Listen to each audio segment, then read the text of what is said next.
Hey, what's going on everybody? My name is Tyler and welcome to JS Simplified.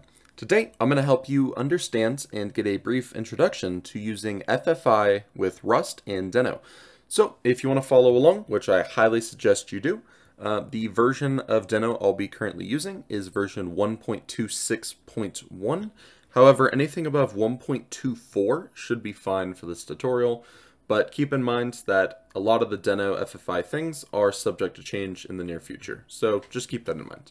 But in today's video, we're going to be covering a couple things. We're going to be creating a library in Rust and using it in Deno, how to pass basic data types around, how to pass buffers and dynamically allocated types around, and we're going to have a small example at the very end where we use the Windows API to actually get the cursor position in real time from Deno using some Rust code. So let's actually dive on in and get started with creating a dynamic library inside of Rust.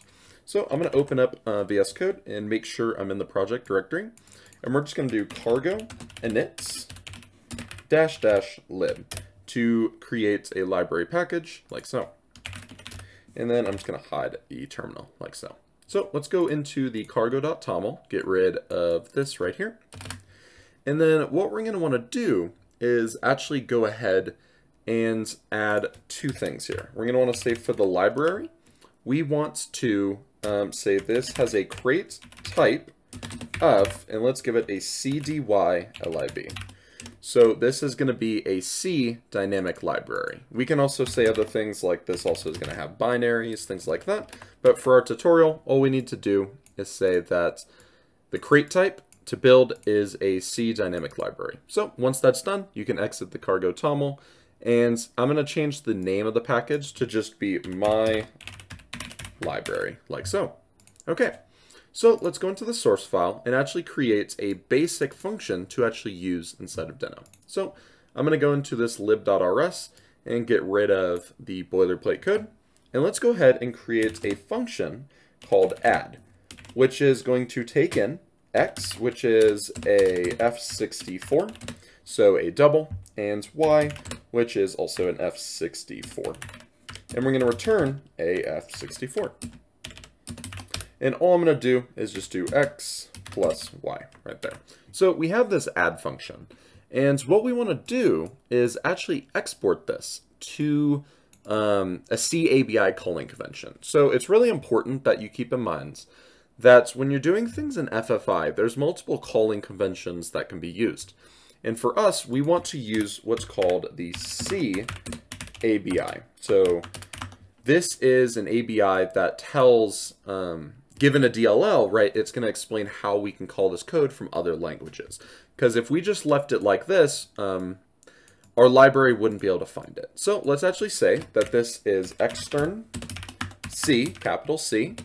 And just like that, we say this is an external C ABI calling convention function called add. And there we go. Now we have this function and we can use it inside of any C, Rust, etc. library that accepts DLLs. However, we have one last thing we have to do, and we want to do this macro called no mangle, like so. The reason we want to do this is if we don't set no mangle, it's going to change the name from add. And we want to verify that this name doesn't get messed up when creating the DLL. So once we have this function, we can actually go ahead and use it. So we have this function add, and let's actually go ahead and make sure this compiles. So let's do Control J and do cargo build like so. And we can see we get a build, no errors. So it says it's going to be built inside of target. So let's go to target, debug, and we can see in here we have my_library.dll. So the reason we have the DLL is because we specified right here. If we didn't specify this, we would only have the D and the PDB files. So it's very important you do this. Okay, so we want to actually now load this DLL file inside of our JavaScript code. So let me just close that, and that. So let's come into this main.ts file, and let's actually go ahead and create our library. So I'm going to do const library is equal to, and we're going to go Deno, use the Deno namespace, .dl open, like so. it takes two parameters. The first parameter is going to be the path to the dynamic library. So that is going to be this right here. So we're going to go ./targets/debug/ and then the file name is my_library. Now, here's a quick point to mention. If you are following along on Windows, you would want to type .dll. If you are following along on Linux, I think it's a .so. And if you are following along on OS X, it's .dylib, so dylib. However, you can use the operating system and dynamically create this if your library is for multiple OSs. However, I'm just going to leave it like so and say .dll. Okay, and the second parameter is the symbols, aka the foreign interface library. So we have to specify what type of types are we expecting here. So let's say we have the add function, and it has a few things. We need to specify the parameters. So we can see a bunch of parameters, and I highly suggest you look at the docs if you want to read more into these special parameters. But we can pass booleans, buffers, F32, 64s, etc., all the integer types and pointers. We are passing an F64, aka a double if you're doing this in C. And we're passing two of them, so F64, like so. The results type is going to be of type F64 as well. And now we've specified this library. So what we can actually go ahead and do is now use it. So let's just say const results is equal to, and we just do library dots, and we want to get access to the symbols. So symbols dots, and we'll see we have this add function. And just like that, it says it takes in our types and it returns a number. So let's pass in two numbers. Let's do 10 and 45.5. There we go. And now we should have access to this result. So let's just console.log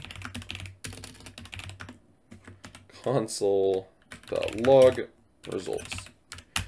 Okay, now let's go ahead and actually try to run this. And to do that, I'm just going to clear the console and do Deno run --allow FFI, as well as -- unstable, because the FFI library is still currently unstable. And we're just going to pass in main.ts. And just like that, we can see we get 55.5. And 10 plus 45.5 should be 55.5. So, as you can see, we were able to create a function that is called add and export it like so. Let me just quickly show you what would happen if we did get rid of this no mangle thing, like so. So let's say we actually don't want to mangle it. What would happen is if we recompile this and do cargo build, it's going to build, and then we do Deno run again. What you'll notice is we get an error.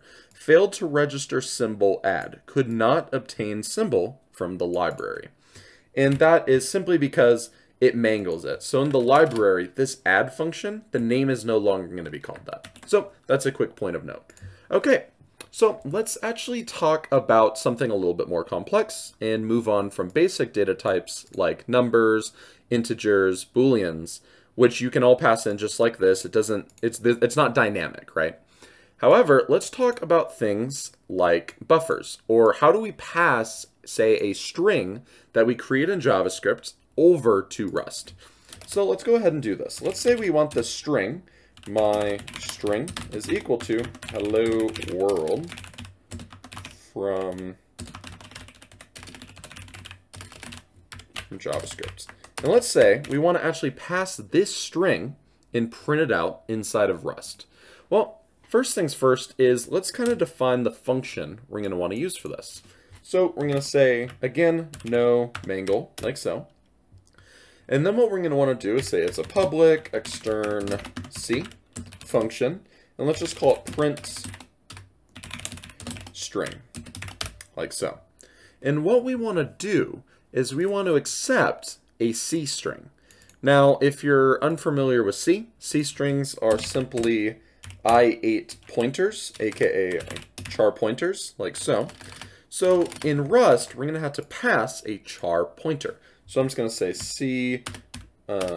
cptr or strptr, right, for string pointer. And it's going to be of type const pointer to a constant, so it's a constant pointer to an I8. So this is saying this right here, this string pointer, is going to accept pointers that are unmutable to I8. So let's do it like so. And now we actually want to go ahead and use the string. So to go ahead and do that, we're going to use the std library inside of Rust. So up top, I'm going to just do use std, and then we're going to do FFI C string, like so. And that's going to give us the C string to be able to be used inside of Rust. So let's go ahead and use this now. And let's actually go ahead and create a string that we're going to place the C string in to actually be used in Rust. So we're going to do my string is equal to, actually it's going to be of type and str. So it's going to be of type a reference to a string slice. And now we're going to open up our unsafe blocks. So unsafe. And what we need to do is convert from this pointer to a string slice. So I'm going to go ahead and do that and do my string is equal to, and then we're just going to do C string from PTR, like so. So it's going to take in a pointer, so we're going to pass in string pointer. And then what we have to do is we're going to do dot to stir. Now, a few things to note here. This dot to stir could fail. It could fail for a couple of reasons, and one of them we're going to talk about right when we run this code, because this will fail currently. So we're just going to do dot expects the string could not parsed, like so. And there we go. So this is how we go ahead and actually create, we pass in a pointer to a string, right? We dereference the string in an unsafe block, saying, hey, this is a C string from the pointer, we expect the error, and now we can actually go ahead and print line the string.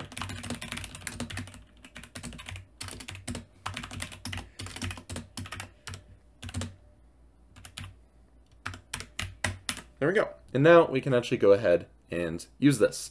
So let's actually go ahead and try to compile this and see if this works. So let's do Control J, clear the console, and do cargo build, like so.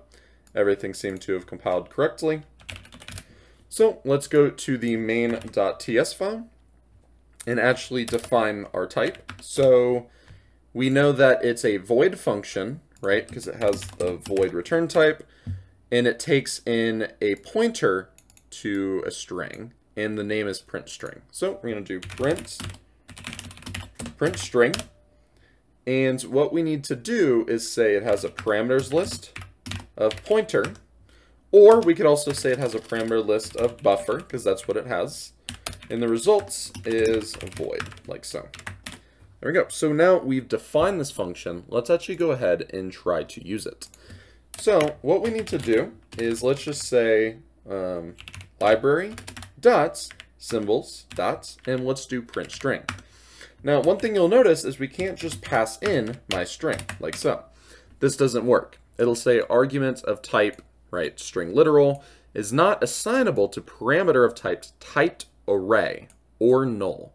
And the reason this is a buffer is how we get the actual raw pointer itself. And to do this, we need to basically convert this string into an array buffer. For example, a uint8 array would work fine.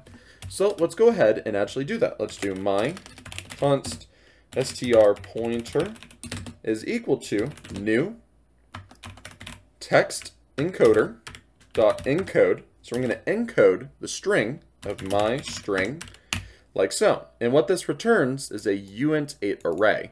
So it contains, aka, right, an unsigned integer 8 array that's going to contain the values of the string.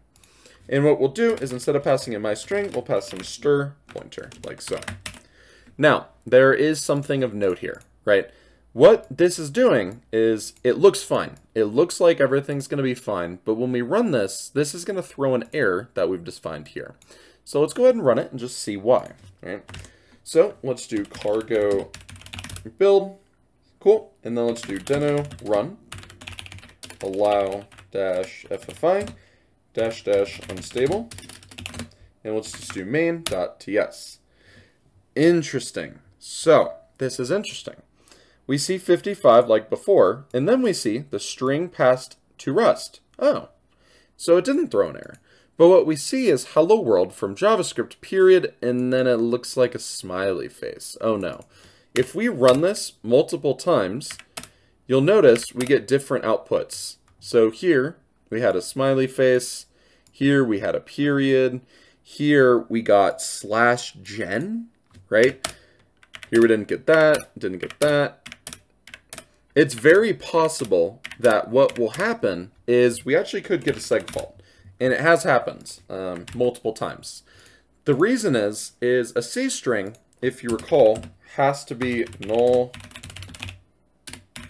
terminated, right? So we have to have an explicit \0 when we pass in this string for it to work. So now if we try this, we'll notice that, oh, I didn't mean to open that. So now trying this, you'll notice the string is fine every single time. Right? There's no issue, nothing like that. The reason is because we've null terminated it. We could null terminate it here, or again, we can null terminate it right here as well. Either or will work. So that is something to keep in mind. When dealing with FFI, you have to be very careful with the pipes you're passing in, right? With the Rust code, we kind of lied to the Rust compiler and said, hey, like, you can trust me, this will work, right? However, it clearly is tolerant if we aren't careful with what we're passing in. So I just wanted to keep that in mind, that if you're passing in strings or types like that, you have to make sure that they stick to the C ABI calling convention. So keep that in mind. Okay, so the last thing I wanted to do is actually talk about how we can use a little bit more of a real world example, where say we want to get the cursor position inside of our Deno script. Like, let's say we want to have a function called get cursor position, right? Like that. And it returns a, let's say, interface coordinate is X number, Y number. And let's say we want it to return at a coordinate, right? Let's say we want to have this kind of function and then export this function to our users. So they can just come in here and go like, oh, right, get cursor position dot X and dot Y, right? Let's say we want them to be able to actually do something like this. But we don't want them to have to worry about the API internals and handling things like that. So let's actually go ahead and implement this type of function with Rust and C standard library. So to do this, we can think of, well, we probably are going to need a function in Rust to get the current cursor position. And sadly, that there is no such function. What we need to do is reach out to the C header files, right? We need to reach out to the C standard library to do this. So what I'm going to do is I'm actually going to just get rid of all of this stuff right here, like so, and that's. And I'm also going to get rid of all of this stuff right here, as well as in here, just so we have a bit more space to kind of see what we're working with. Okay, so let's go ahead now into the lib.rs, and inside of our dependencies, let's go ahead and add the proper dependencies for the Windows crate. So if we actually search for up in here, and we want to search Windows Rust crates, we can get access. I'm going to go to the GitHub right here. So github/microsoft/windows-rs. And we can go in here and see that they have this crate called Rust for Windows. And the crate options we want are going to be these right here. So we're going to just copy this real quick and add it to our dependencies section like so. Okay. So I already know for a fact we're not going to need Win32 security, and we're not going to need Win32 system and threading. But we are going to need this stuff right here. So we're just specifying the version and the features, foundation, and Win32 UI windows and messaging, this is going to come up to get the cursor position. So now that we have that, what we can actually do is let's say use, and we're going to use the Windows. Also, I don't know why my editor is being like this, so one second, let me just restart my editor.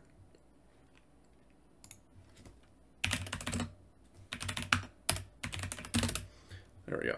Let's see if this is going to give me a little bit better IntelliSense. Okay. So there we go. Let's do use Windows. We're going to do // and we're going to use Win32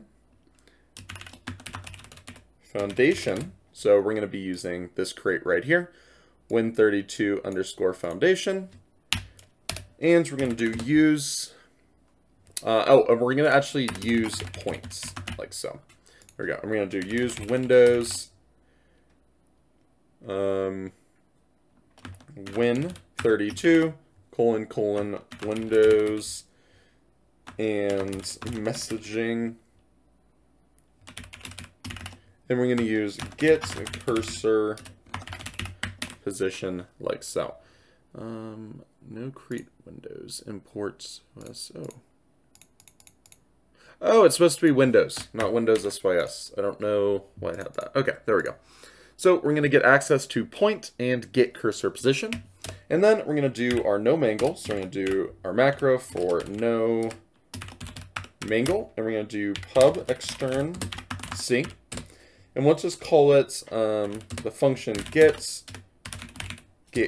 mouse position. There we go. And what we're going to want to do now is we're actually going to want to get the cursor position. So let's actually go ahead and do that. So let's do let's mutatable points, or P, I'm going to call it. And it's going to be equal to a point.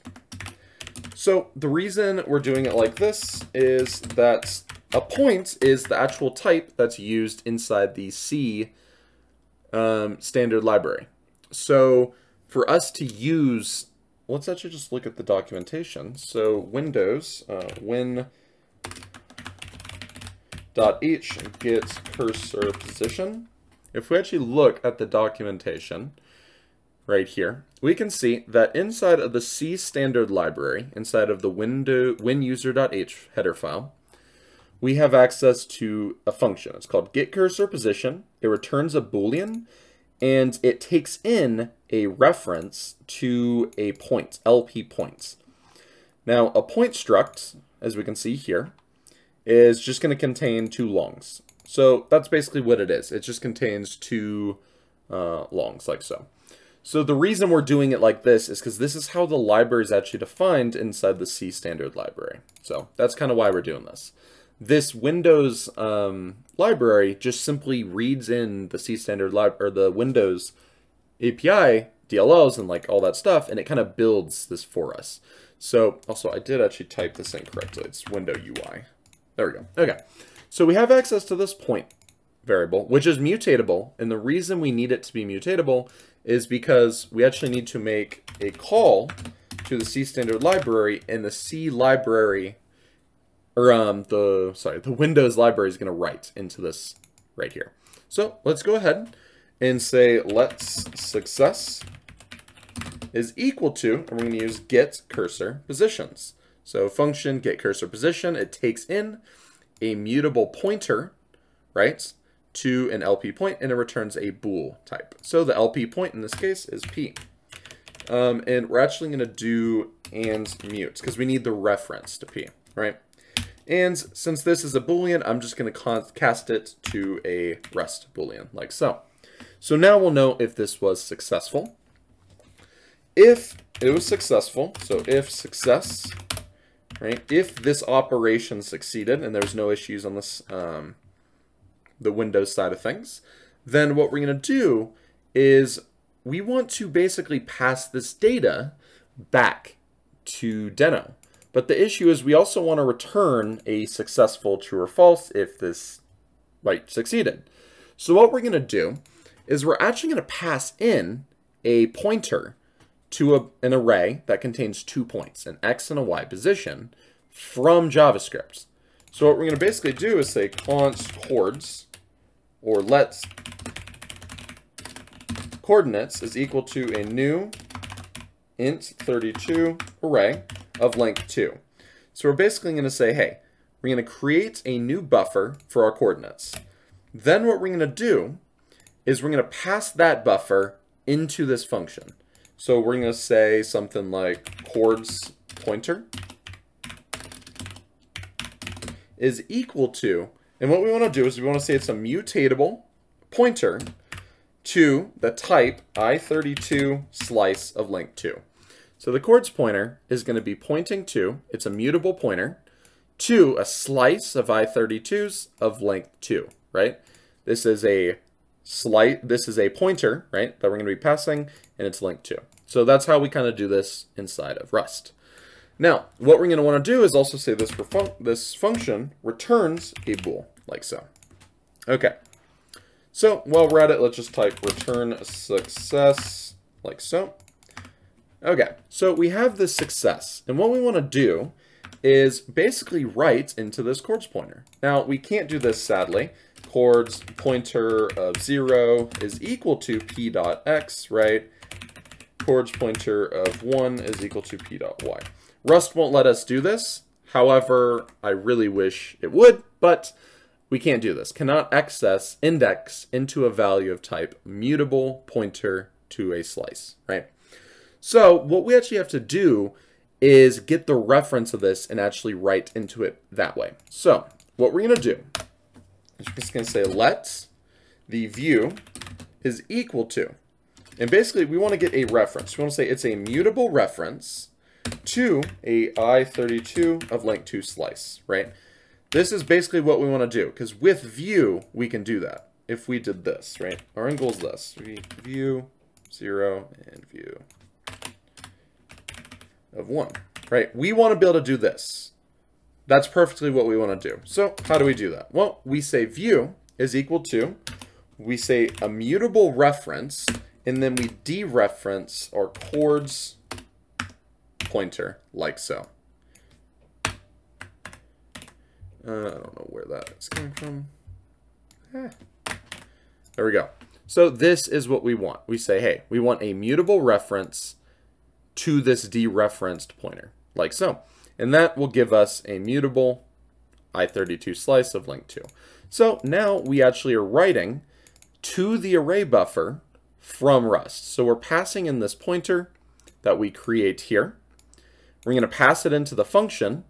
It's going to get the value using the get cursor position. We're going to make sure we get it successfully. If it's successful, we're going to write this value back. And now we should be able to say console.log, right? X is equal to and Y is equal to chords of 1, and this would be what? Chords of 0.